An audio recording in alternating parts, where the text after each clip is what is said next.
तू सुंदर आहेस असं मी ऐकलं, आणि म्हणून मी तुझ्या, आणि फक्त सुंदर म्हणजे चेहऱ्याने सुंदर नाही आहेस, गुणी पण आहेस, कल्याण करणार आहेस कृष्णा.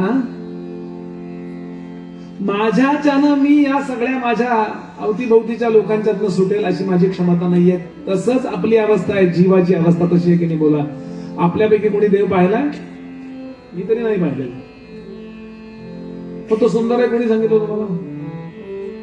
तुकोबांनी सांगितलं हो. सुंदर ते ध्यान उभे विटेवरी, सुंदर ते ध्यान उभे विटेवरी, सुंदर ते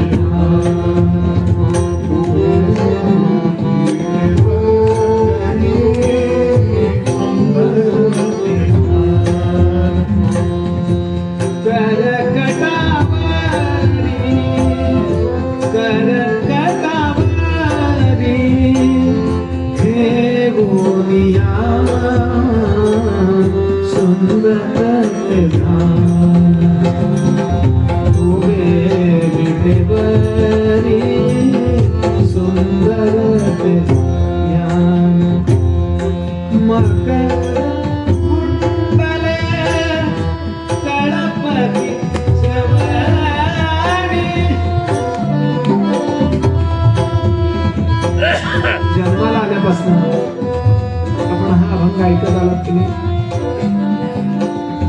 पांडुरंग सुंदर आहे हा अनुभव तुकोबांचा आहे, आपला आहे का? आपल्याला ती पाषाणाची मूर्ती दिसते, त्याच्यातल्या त्या पाषाणाच्या मूर्तीतला सुंदर पांडुरंग त्याने पाहिलाय म्हणून ते वर्णन करतायत, ते मी ऐकून बोलतोय असं आपण म्हणायचंय. रुक्मिणी तेच म्हणतीये, रूप पाहता लोचनी सुख झाले वो साजणी, तो हा विठ्ठल बरवा, तो हा माधव बरवा, असं कोण म्हणतायत? ज्ञानोबा म्हणतायत.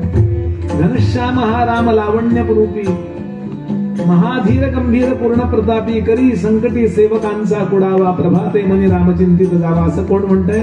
रामदास स्वामी म्हणतात. आपण त्या अत्यंत सुंदर असणाऱ्या देवाला पाहिलं नाहीये, फक्त या संतांच्या सांगण्यावरून आपण शरण चाललोय, हा या पत्राचा अर्थ आहे. नाही आलास देवा तर मी मरून जाईन आणि नवीन